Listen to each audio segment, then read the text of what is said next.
morning, everyone. It was a beautiful day.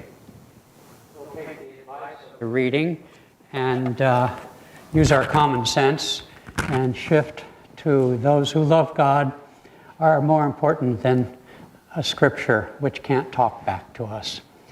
And so we celebrate today then the lives, really, not just merely the passing, but the lives of Paramahansa Yogananda, who's the inspiration for the work of Ananda, and his own guru, Swami Sri Yukteswar.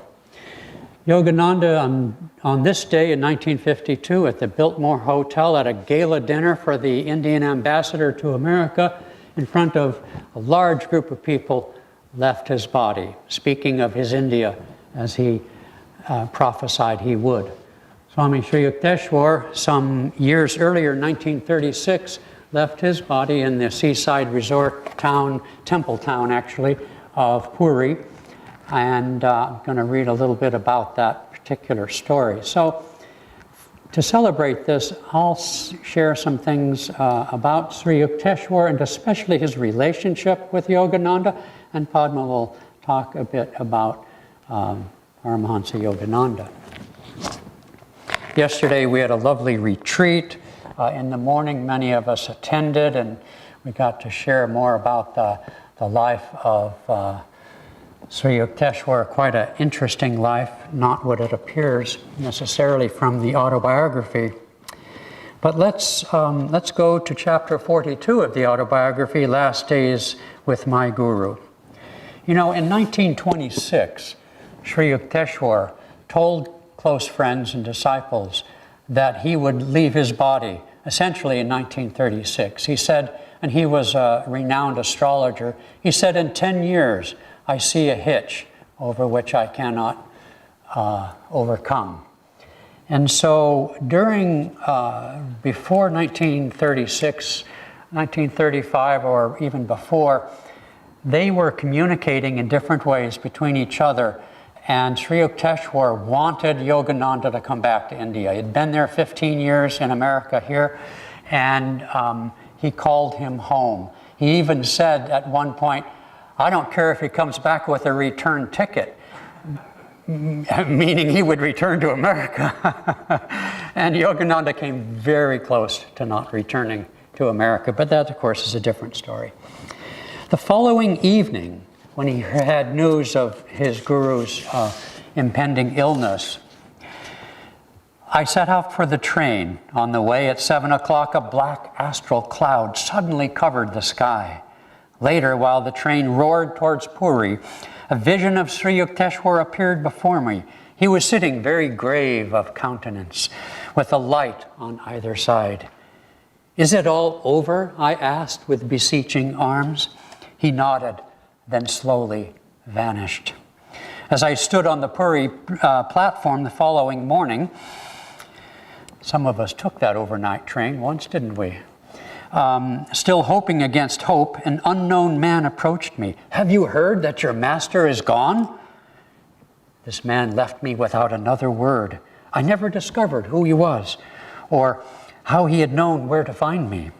Stunned, I swayed against the platform wall, realizing that in diverse ways my guru was trying to convey to me the devastating news. Seething with rebellion, my soul was like a volcano. By the time I reached the Puri Hermitage, I was nearing collapse. The inner voice was tenderly repeating, collect yourself, be calm. What I'd like to emphasize today is the intimacy, the humanness between these two great saints. They were born completely free of any karmic compulsion to reincarnate. Yogananda's guru in a prior lifetime was none else than Lord Krishna. And he said that Sri Yukteswar became his guru in this lifetime by what he called proxy. I don't know what that really means, but in any case, it's obvious that they had many lifetimes before. The Lion of Bengal is gone, I cried in a daze.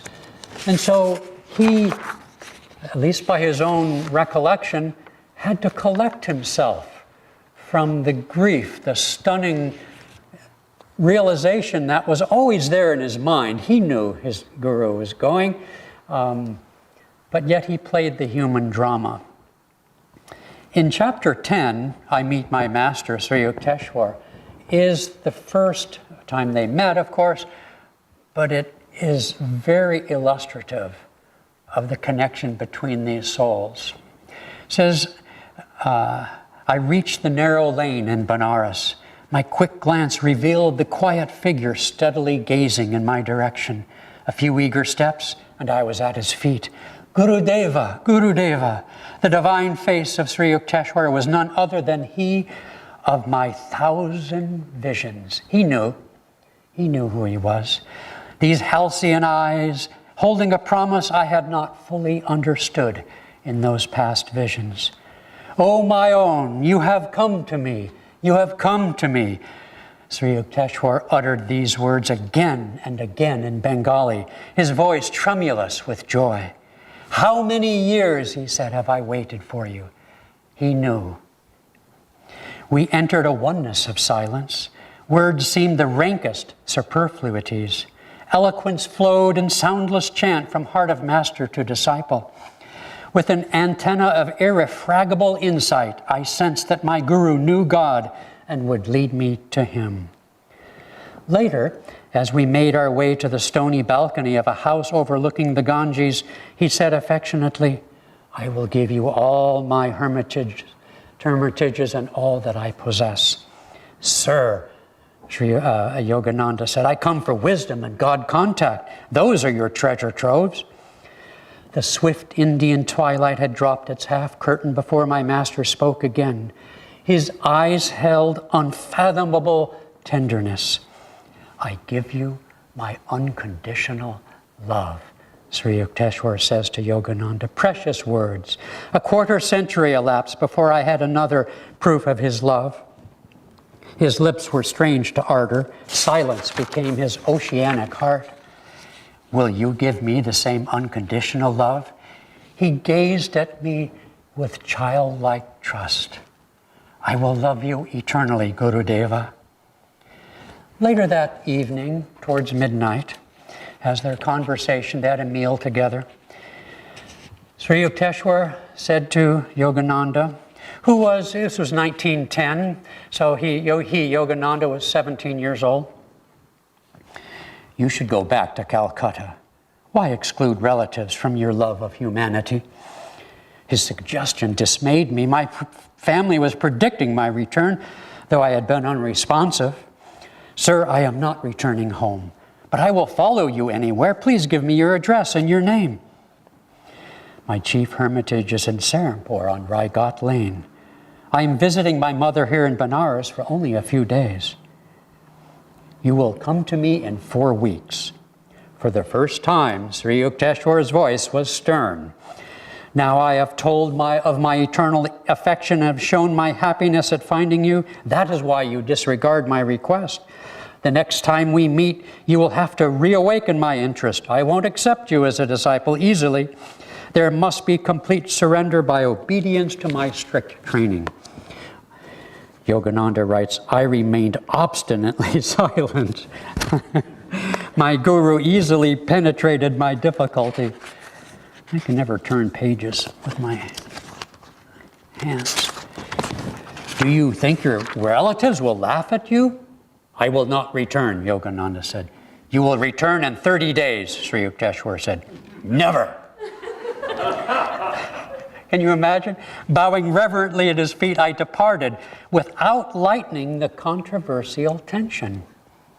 As I made my way into the midnight darkness, I wondered why the miraculous meeting had ended on an inharmonious note. So right from the get-go, with this tremendous outpouring of love and recognition, not something new, they had their first fight. Guess what? 30 days later, you have come. His voice was cold, his manner unemotional. Yes, dear master, I am here to follow you. Kneeling, I touched his feet. How can that be? You ignore my wishes. No longer, Guruji, your wish shall be my law. That is better. Now I can assume responsibility for your life. I willingly transfer the burden, Master. My first request then is you return home to your family. I want you to enter college. Then they go on talking for a little bit about going to college. And you will be near in Calcutta. Come here whenever you can. Every day if possible, Master. Gratefully I accept your authority on one condition. Yes, that you promise to reveal God to me. An hour-long verbal tussle ensued. A master's word cannot be easily falsified. It is not lightly given.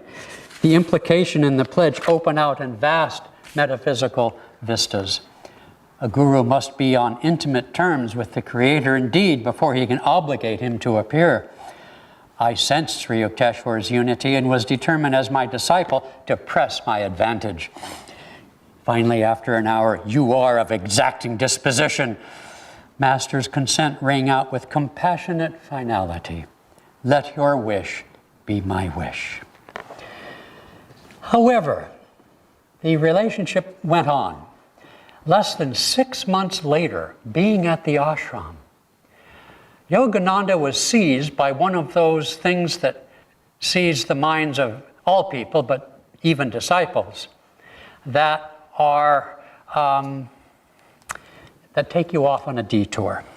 One day he, Yogananda, after 6 months, says to Sri Yukteswar, please permit me to go to the Himalayas. I hope in unbroken solitude to achieve continuous divine communion. And then he writes, I actually once addressed these ungrateful words to my master.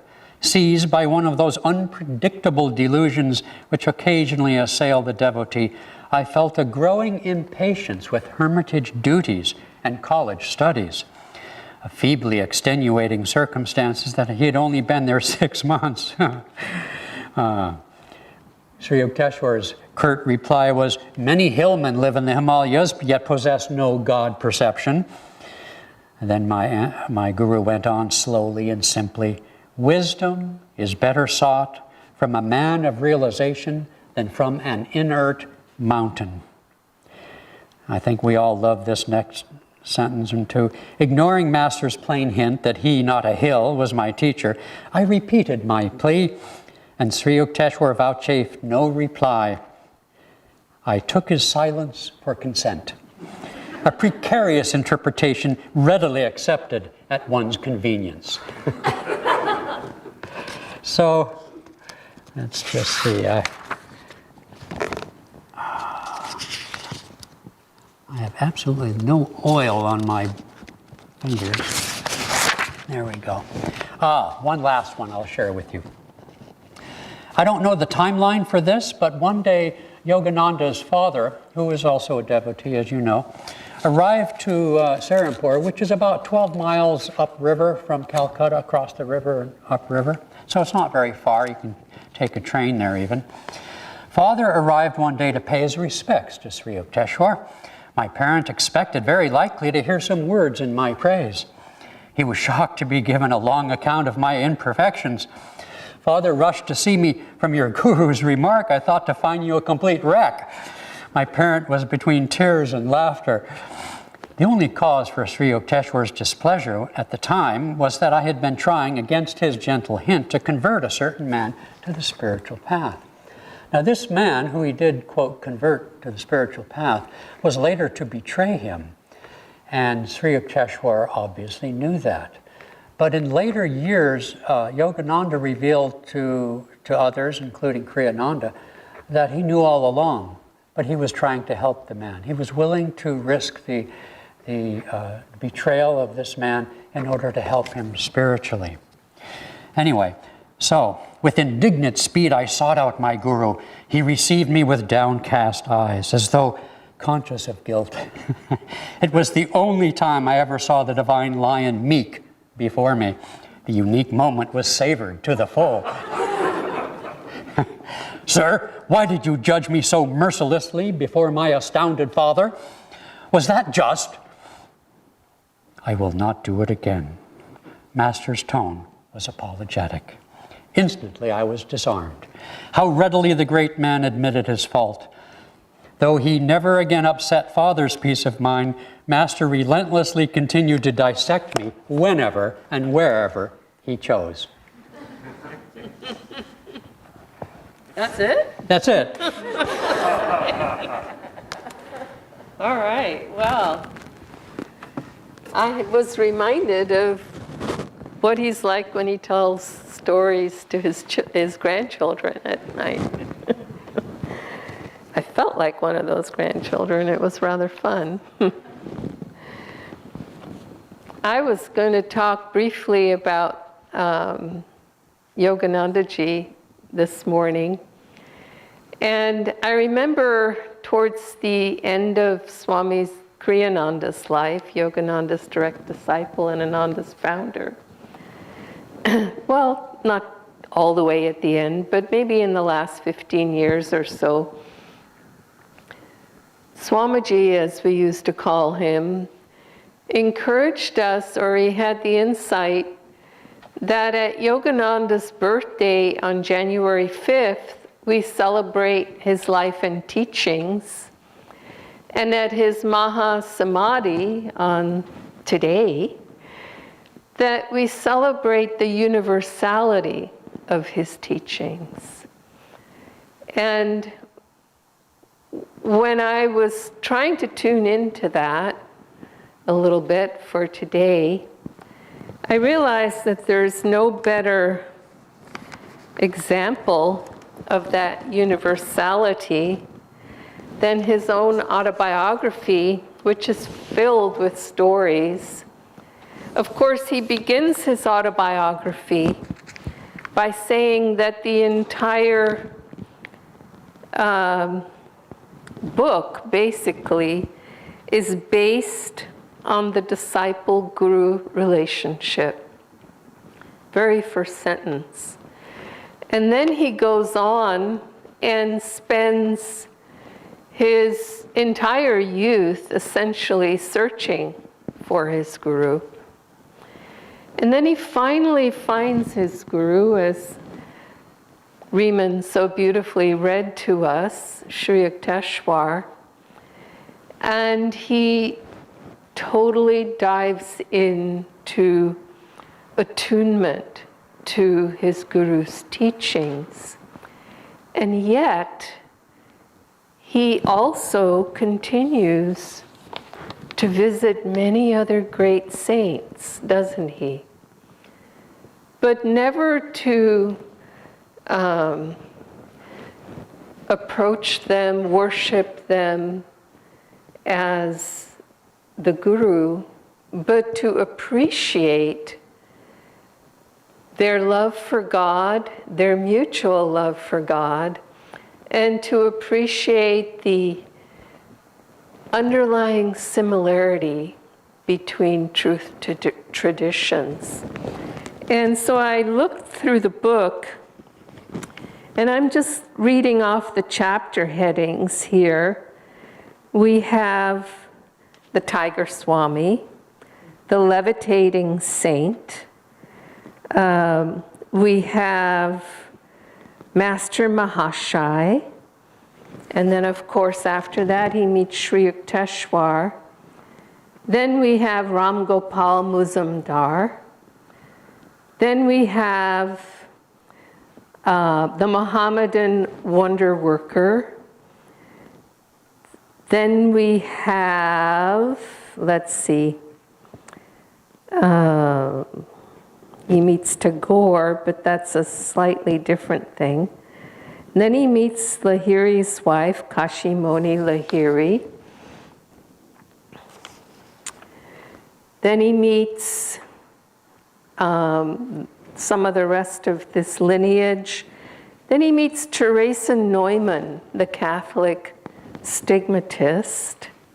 I mean, he seeks these people out. He doesn't just make a casual meeting with them.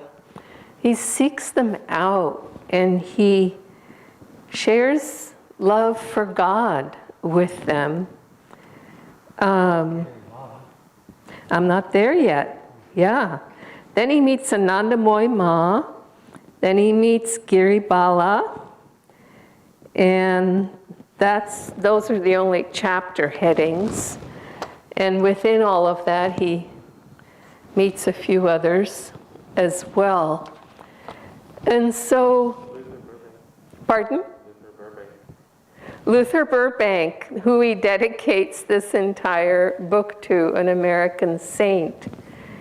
And so he shows the way to practice universality by not just appreciating, but sharing the love for God with like-minded souls. And I was reflecting on that a little bit more because he didn't stop there. He also showed the underlying similarity between their various teachings, and especially, of course, with the teachings of Christ and of Krishna, because that's what Babaji had asked him to do. But he also showed it with these others. If you read about their time together, so he didn't just only appreciate them as a soul, but he went through the trouble, you might say. He extended himself by trying to understand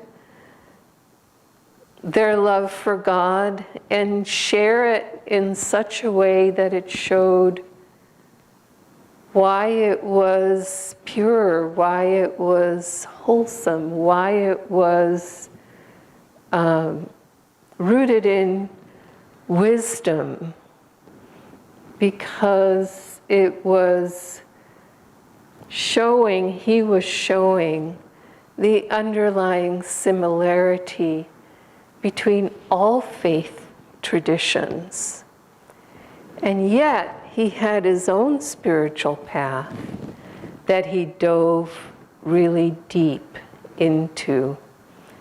And so that is, I think, the expression of universality in the times that we're moving into. We're not there yet. We have a ways to go as human beings on this planet, but it's unfolding in that direction. And he sets the tone for it. You know, I used to go to the Frankfurt Book Fair every year to represent Ananda's books internationally for rights, foreign rights, contracts. And I don't think I ever met a soul who didn't respect him and love him. And these were business people. And they were all kinds of people from over 100 different countries. But many recognized this book. And they recognized, they would say, many people would say, and we still get people walking into this temple saying, I read that book 20 years ago and it changed my life. It helped me put my feet on the spiritual path. Not necessarily this path, not necessarily his path, but a path of spirit. And that's because every word that he uttered in this book, absolutely everything that he represented God's love in its purest way. And it recognized that love in others, whoever they were, whatever their path was. And so that's what I wanted to share with you this morning. Blessings. Yogananda's Whispers from